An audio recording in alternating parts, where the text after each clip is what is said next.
Hello, I'm very pleased to be with you this afternoon to co-host this very important event. If you look across the street, you see the Atlantic Ocean. You look behind us, you see the marsh. And you can easily see that there is great concern about the rising of our sea level. We have the opportunity to have many of our elected officials from around the country, the coastal communities around the country, listening to what they have actually faced in their communities, the challenges that they have faced, and how they're trying to address them. And one of the common themes that I have heard this morning thus far has been the level of government. What is the responsibility of the level of government? Where does our federal government play into it? Where does our state government play into it? Where does the local government play into it? And what is the responsibility of the individual? We've heard some great things from, in particular, most recently from Mayor Zimmer, who will share with you what's been going on down in Hoboken. But she's really given us some things to think about, and I think that's the great advantage of this conference, is to network together, to listen, to share, and find out how we go forward.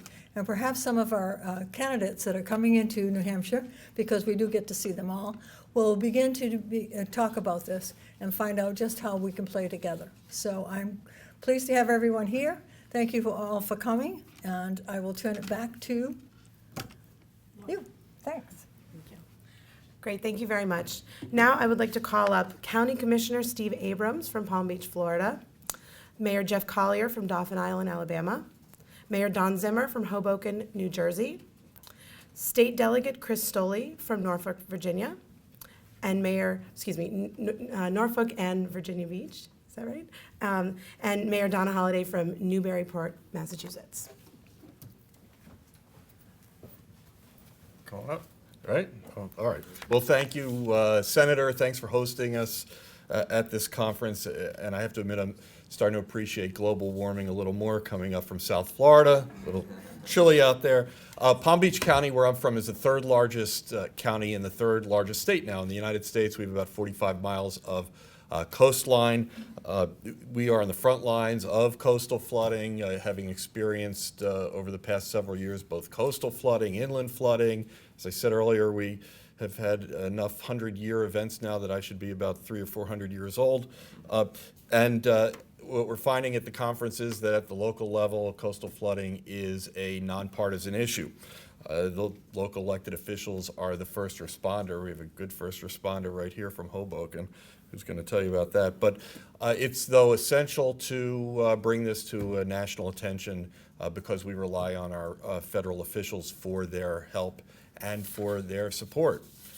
The coastal flooding issues that we're facing are not just, of course, public safety issues, but also significant economic issues in terms of property values, insurance rates, not just affecting just the homeowners who are directly experiencing flooding. In Palm Beach County, we are proposing a no regrets strategy to help engage our citizens, where we start out with some common sense initiatives that benefit everyone regardless of what the ultimate progression is of sea level rise. And in fact, that helps our constituents even save money when we talk about energy efficiency or using our water resources better.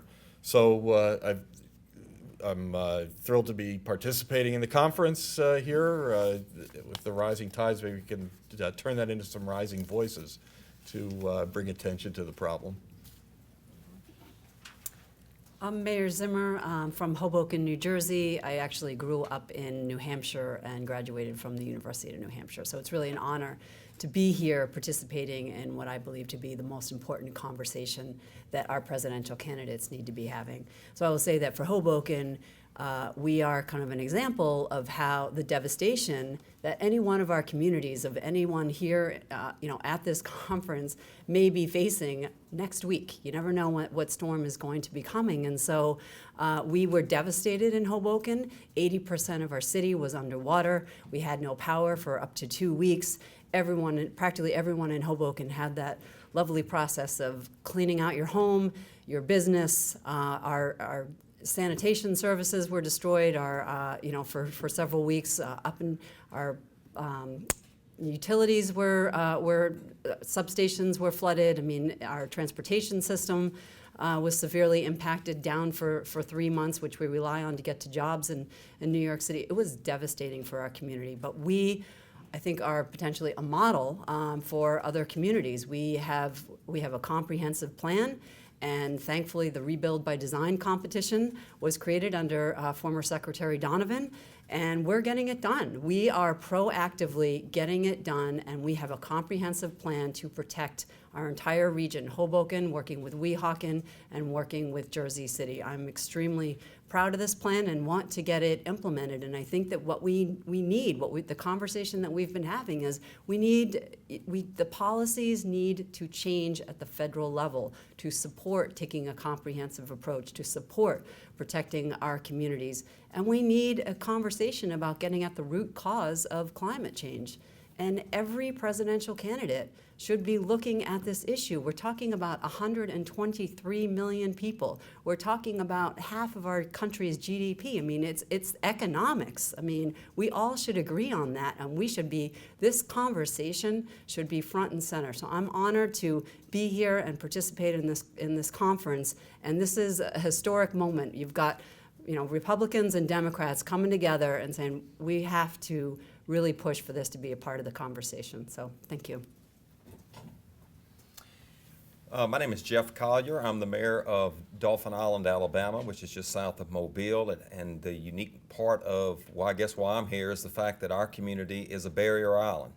And going from a broader scale approach to, as Mayor Zimmer just talked about, to kind of bring it down to more of a site specific in our case. And one of the things that we dealt with back in Hurricane Katrina, our island's about 14 miles long. Fortunately, we only use about half of that. 7 miles of it is barren, and it was within that 7-mile stretch that Hurricane Katrina cut a over 1 mile breach in the island.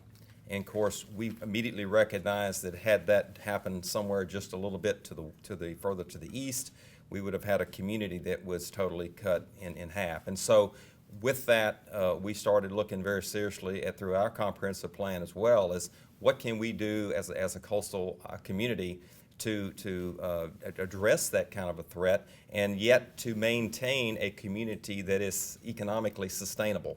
And so we've done some work like that. There's some other work that's going on. We have an ongoing study through the Corps of Engineers who's looking at Dauphin Island as a barrier island. There's a site-specific study going on with that. There's also a coastal Alabama study that's also in work. So hopefully in the next short while, we will have some short-term and long-term type solutions going forward. But when you look at barrier islands, the one thing is there's a whole host of issues. First of all, the issues specific to the island itself. You've got private property, you've got public access issues, you've got the environmental critical habitats. We're very much into birding. In fact, we just got designated as a globally important bird area by the National Audubon Society. And so you've got all those things going on the island, but then in our case, we protect the critical habitats in Mississippi Sound in coastal Alabama, the salt marshes, the oyster beds, things of that nature that these are critical habitats for the juvenile shrimp, fish, crab, and oysters, which is a direct component, obviously, of our local and regional seafood industry, which then you get into the economic side of this. So it's kind of good to see the picture of starting with a community as ours and broadening it out and see how there's far-reaching effects. And as has been said already here a couple of times today, we need to look at this more comprehensively. We need to look at this more regionally so that we can target and address those types of solutions that are going to benefit not only individual communities like me, but regions throughout the coastal United States. So thank you for letting me be here.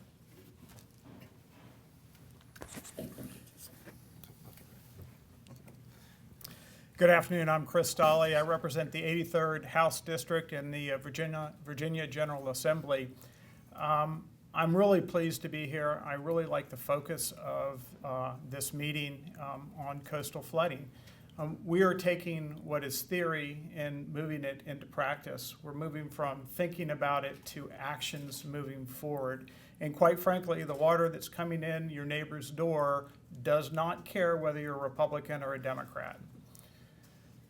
This is not just an economic issue, it's not just a safety issue, it's not just a risk to life and property, it is a strategic issue. The area I represent, Hampton Roads, is the home of the world's largest naval base, Langley Air Force Base, NASA, Fort Eustis. It's not just the infrastructure of our military bases that are at risk in these coastal areas. It's also the ability of our sailors, our Marines, our soldiers, and our airmen to actually get to those facilities to take and defend the nation. This is more than just about the localities. This is about national security. I think that it's time that we stop discussing what we need to do and start taking actions to take and protect our coastal communities. We, as state and local governments, need more assistance in doing that from the federal government. Thank you all. Good afternoon. I'm Donna Holliday, the mayor of the city of Newburyport, just over the border in Massachusetts, and I'm sure some of you reporters have been out to Plum Island during some of the critical events that we have had there. It's an honor to be part of this conference over the last couple days and look forward to the continued conversations we will be having this afternoon and through tomorrow.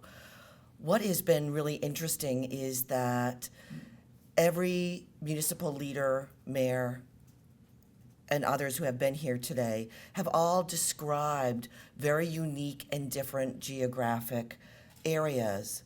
But what's real is what we're all facing. It's all the same issues, no matter what the geography is. We have to move beyond the question, is it real? It is real. The science is there.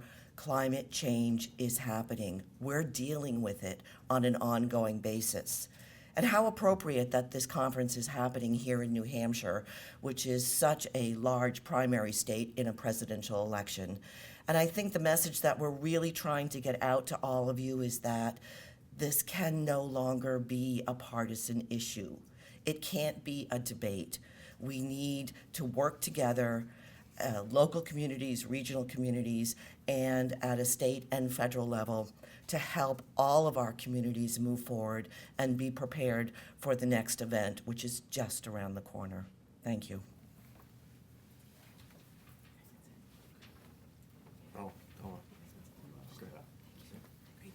And next, I'd like to introduce Dr. Catherine Sullivan, Administrator of NOAA.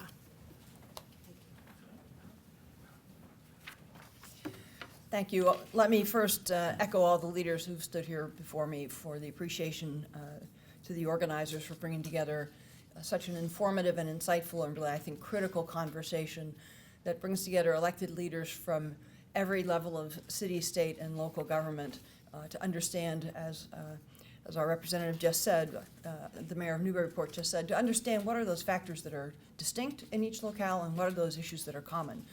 And as the federal representative, one of the federal representatives here, we're of course trying to look at those dimensions too.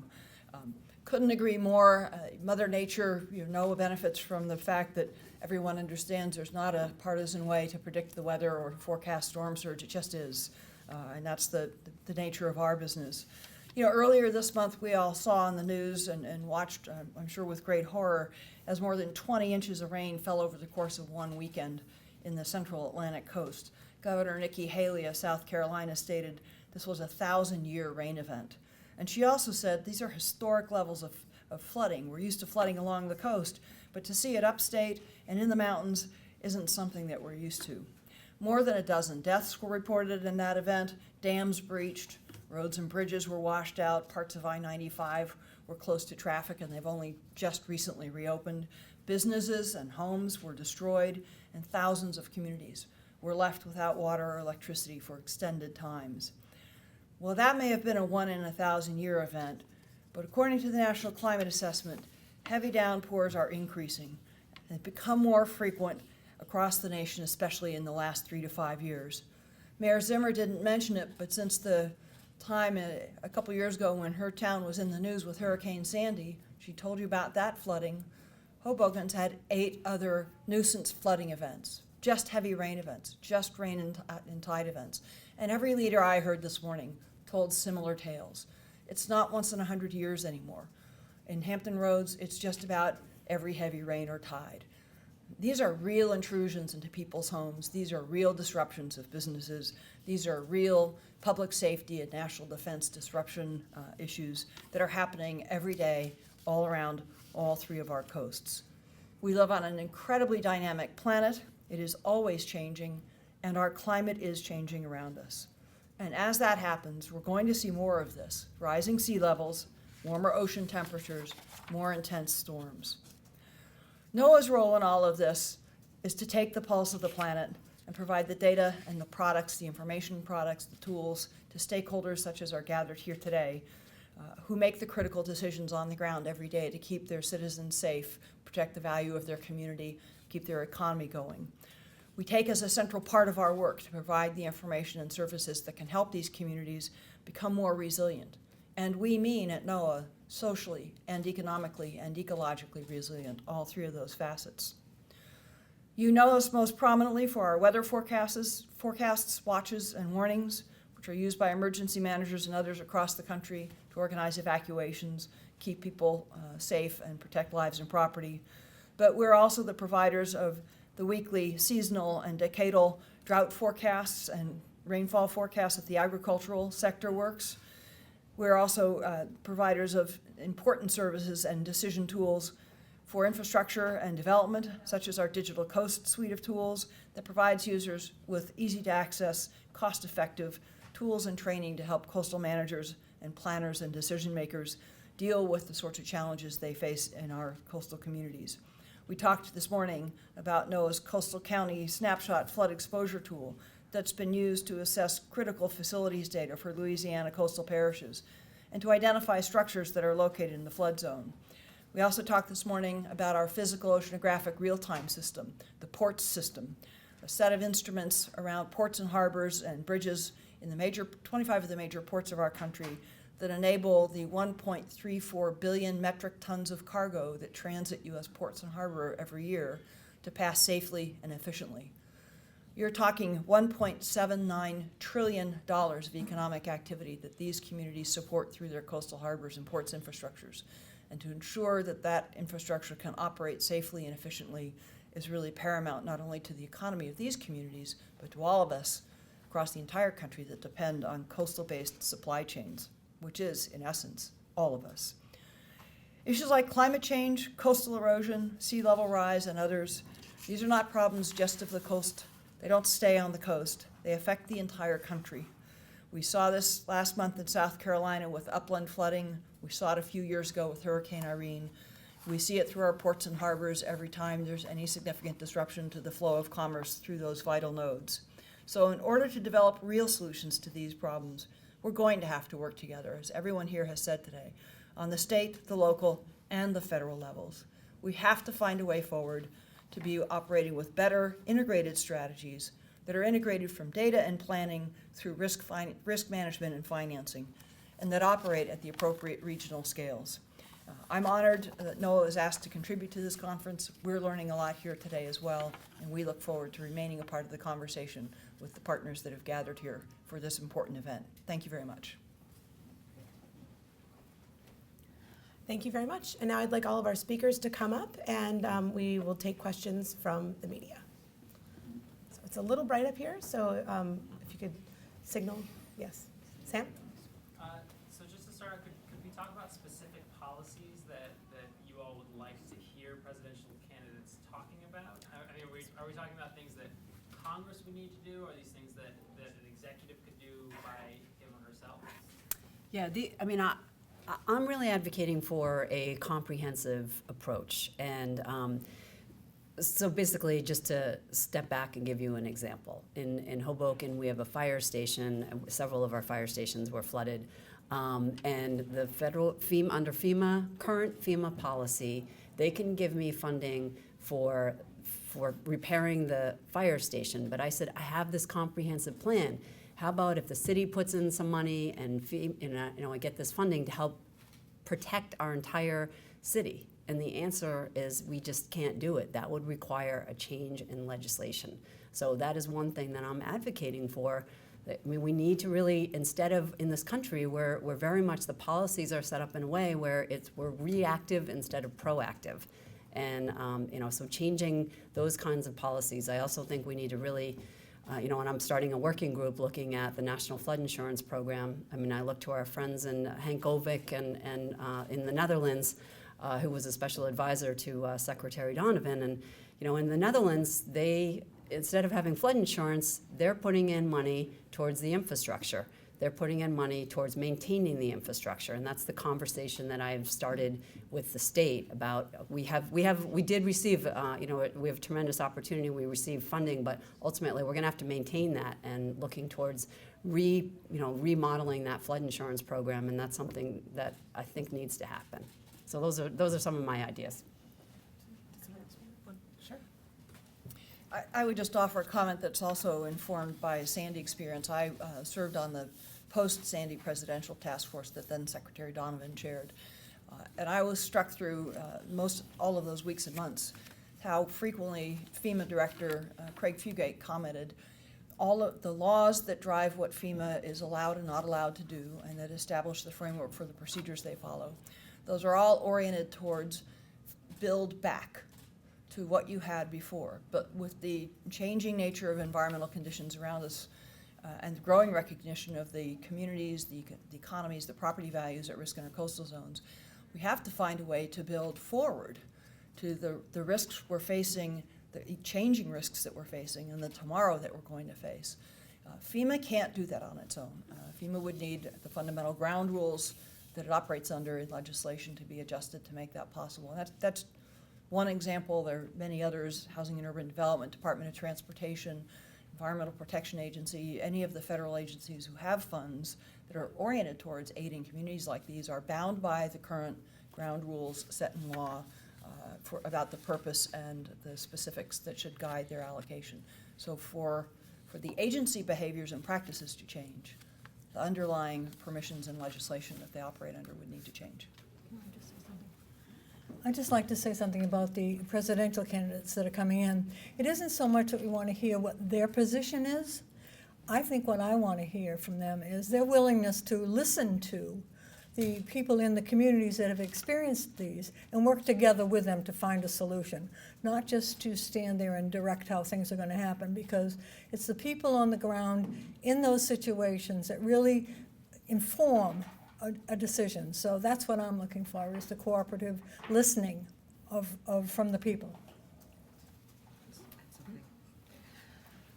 I think also what we need is we need more support in terms of our preparedness, our readiness, and our understanding of these issues. We have communities that have, no idea of the depth of what's, happening out there that we really need to be prepared for. So, for example, Newburyport just recently received, we were one of 5 across the country who received a resiliency grant and had the fortune of having NOAA and EPA and HUD and FEMA and Coastal Zone Management and all converging on our city to do a risk assessment and help us make a plan going forward. That's 5 grants.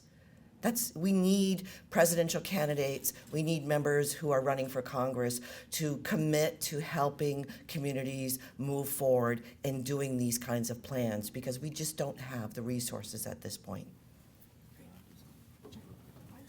Let me just briefly say this as well. When we start talking about policies and things that can be done, I suggested it at our previous meeting, but we need to also be looking at the fact that, the Corps of Engineers maintains a lot of channels in and out of the various ports, which we have to do. There's always going to be dredge materials available, and I just think that we need to get Congress to relook at what they're doing. Of course, right now it's get rid of it in the most beneficial and most economical location. Let me back out, not most beneficial, but most economical. I think we need to look at most beneficial as well. While it may cost a few extra dollars on the front end to place that material in more strategic locations, it will pay dividends after the fact. So in other words, we can use some of that material to build up and or protect specific areas, whether it's beach fronts with dune restoration or things of that nature, or create additional wetlands and marshlands and things that it can absorb wave actions and things in the future. So I think that's one thing that the federal government can relook and change that so that we can, while we've got that material, let's take it and put it in the most beneficial location. And real quick, I'll say, we're in the middle right now of doing a $7 million restoration project on the east end of our island. It's only 1 mile of beachfront.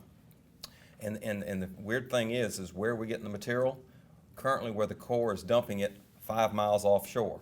So we're paying, you know, we've had to pay $7 million to move sand that they've already placed in a so-called beneficial use area, which is out of the littoral system. And I think that we could use some common sense to put that material in the best place the first time and not have to pay to move it more than once. Okay. Next question. Do you have an additional question? Yes, David. Mayor Hoboken, you talked about stopping people from developing. Actually, I was interested in the other municipal leaders. If you could tell me a specific building code or zoning code, that's where the rubber meets the road, that has changed in the last, say, 2 or 3 years, specifically to cope with coastal problems. Have you changed anything in your building codes? Have you changed the zoning? Yeah, so I mean, I'll just start it off. I mean, we changed the legislation to say that after Sandy, to say that there will be no development on Hoboken's waterfront, and and it was fully supported by the community, and I think was actually a 9-0 vote with the city council. And we changed legislation to also any development sort of inward has to be done in a way where residents cannot be on the bottom floor. And they're, you know, more up on the second floor and therefore more protected.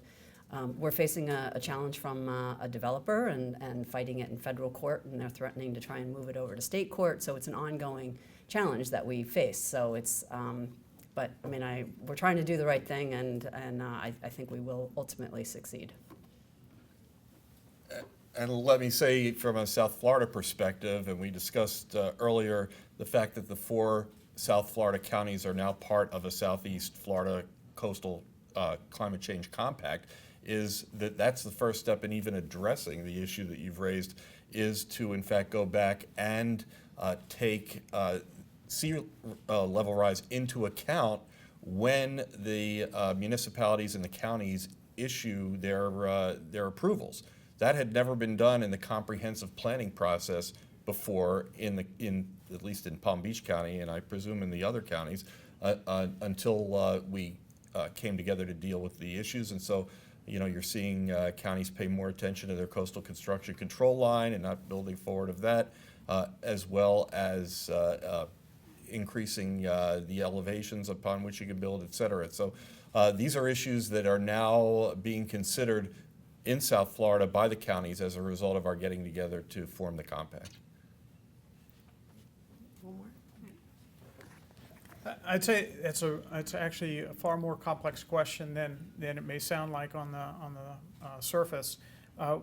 In Virginia, I think our localities are actually screaming for some guidance on what they should build for. And it really is, I think, a compromise between how much more does it cost to build to that standard versus how much safety do we build into our projections. And so what we're going to move forward with and at least recommend for legislation is to actually give specific curves based on data that has been projected and give those out for the localities to take and use. We're probably going to develop based on the medium of those curves rather than the highest risk versus the lowest risk of those curves. But each one of those that you pick is going to have a different impact on the cost of building a home or building a building, and all those things have to be taken into consideration. So it's not just a simple thing of going out and saying, here's a new zoning code. Okay, sorry.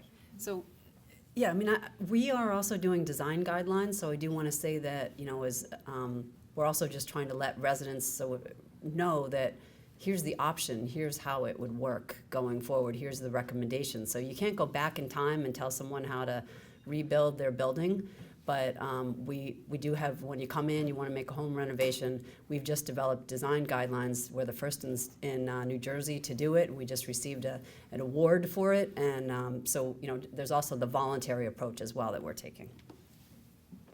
Okay, do you have another question? Oops. Do you have another question?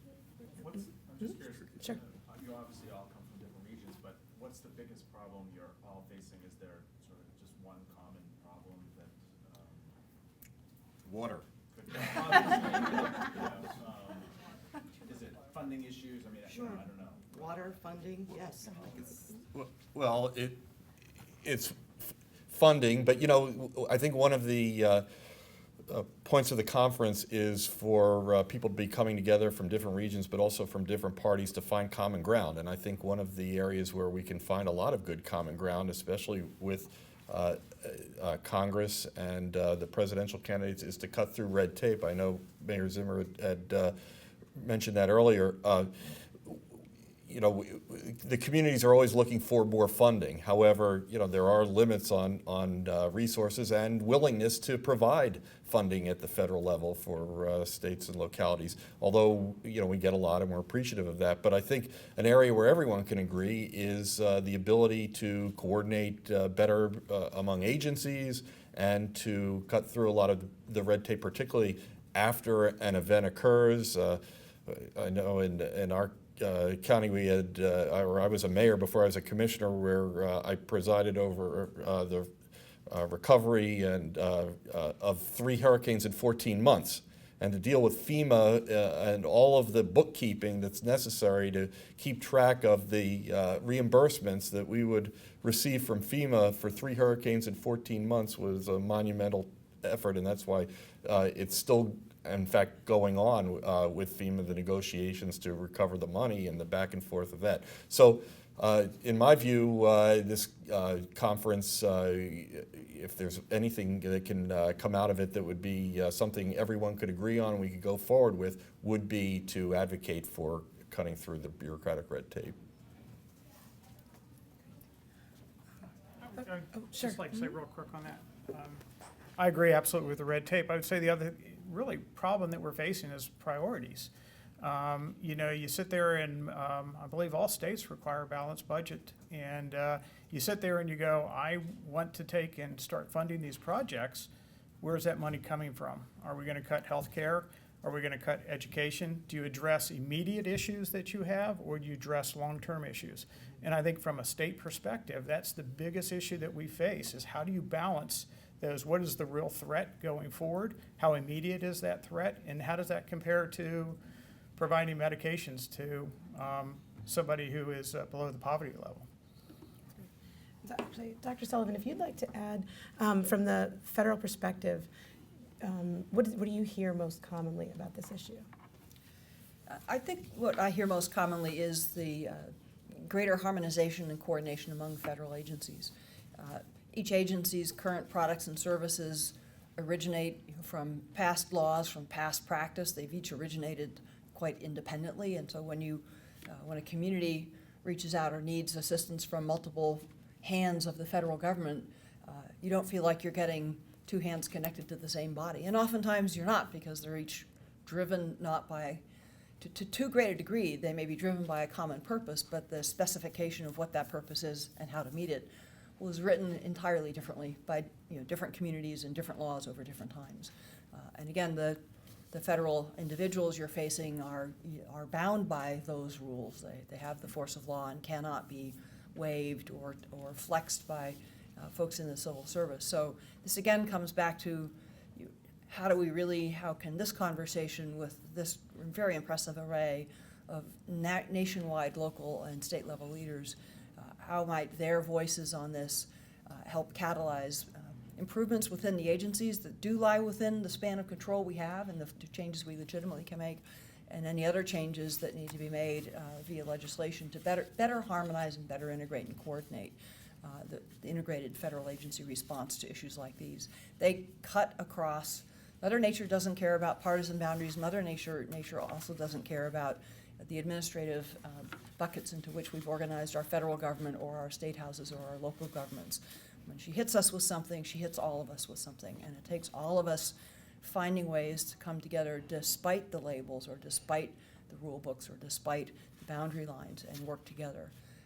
I think we're all impressed every time you see a major natural disaster event in the United States, how readily you see at so many different scales. You see that happening on the ground. You see citizens helping each other out. You see folks ignoring boundary conditions that on a sunny day they might otherwise give some attention to, just turning to, just helping out, just getting it done. But the hurdles to overcome to make that more regular and more consistent across and among the federal agencies are very substantial ones. And in defense of the really fabulous folks who work as civil servants in NOAA and FEMA and EPA and other agencies, every one of those people that I meet is passionate about their work, passionate and sincere in their commitment to serve the American people, and aches when they see communities suffering the kinds of consequences that these folks have talked about this morning, and feels their hands shackled in ways that prevent them doing what they too know is the better, smarter thing to do. But they face the force of law or a legal challenge, and in some cases even potentially criminal penalties for not following the rule book that they are bound to. Okay. Did you have a question, Mac?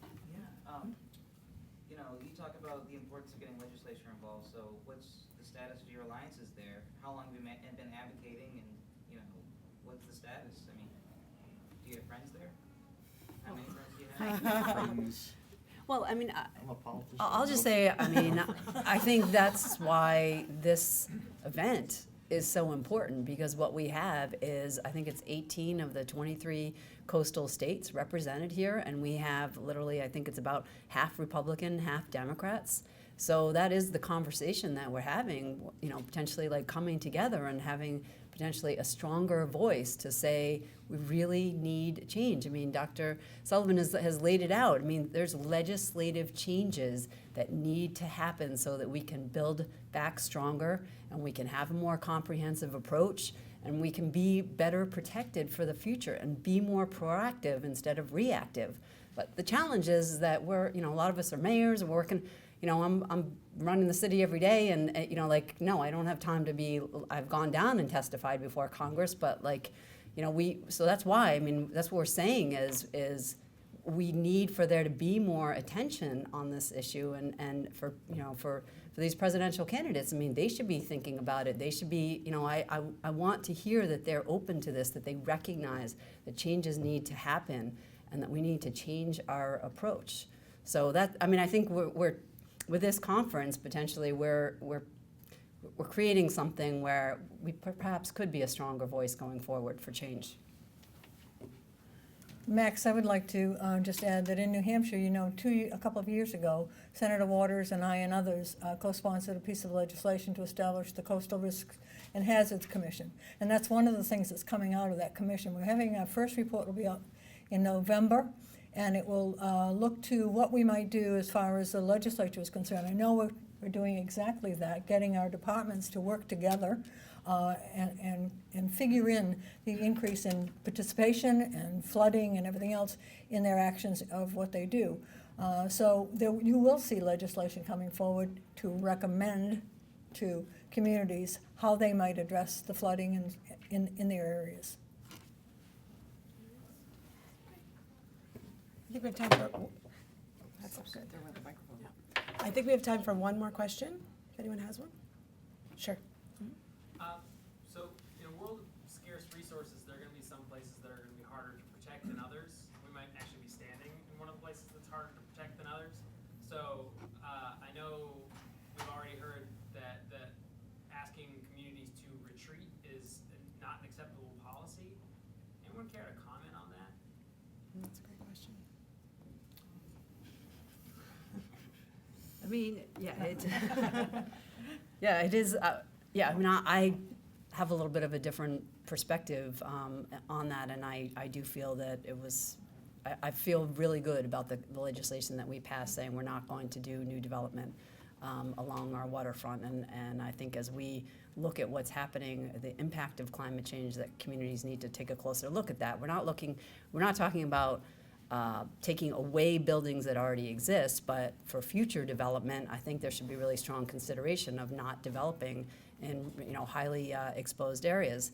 And the struggle with the funding, that's a real challenge. But I do think that every community and every region needs to be thinking about making the investment in doing the planning and figuring out what is your plan, working with your county, working with your state.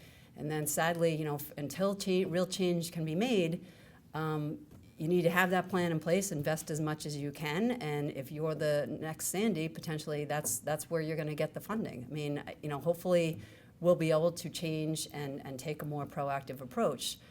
But yeah, the resources, and until Congress I think we should be investing a lot more in the planning dollars and a lot more in the infrastructure. But until that happens, each community in each region needs to be thinking about doing the planning so that if that storm strikes, you're ready to go with your plan. Let me say, as far as our community goes, there's sort of a unique characteristic when it comes to the most at-risk properties in our community are those same properties that generate the most revenue. They're mostly rental properties. They're second homes. They're places like that. But when you talk about retreat, you can't just wave a wand and do that. Unfortunately, there's a thing called buyout and eminent domain. Though you don't hear that word being said too often, but that has to be thrown in there. But it takes money to do that. And when you leave it up to a small community like us, I mean, our annual budget's about $2.5 million.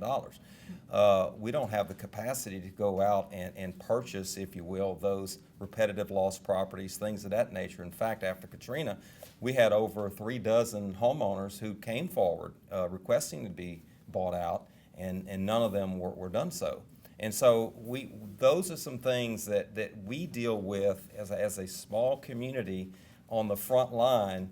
And then, of course, our own economics, as I mentioned to you earlier in my prior statement, we've looked at in our comprehensive plan of a sustainable Dauphin Island without these properties in play. We've looked at that. And so we're trying to be serious about this. We've done building codes. We've increased building codes. We've increased height requirements as far as elevation buildings go. So we're doing all that. But I think the common theme that you keep hearing discussed here, and I think that's most crucial, is the fact that there's no comprehensive and no collaborative of effort at addressing this. So it kind of falls down to our community, to her community, to his community, and you get a hodgepodge of reactions. And so when you deal with it that way, the country and the regions are getting a hodgepodge effect. And that's not nearly as rewarding, and it's not nearly as going to get us to where we need to be as if we had a more collaborative type effect.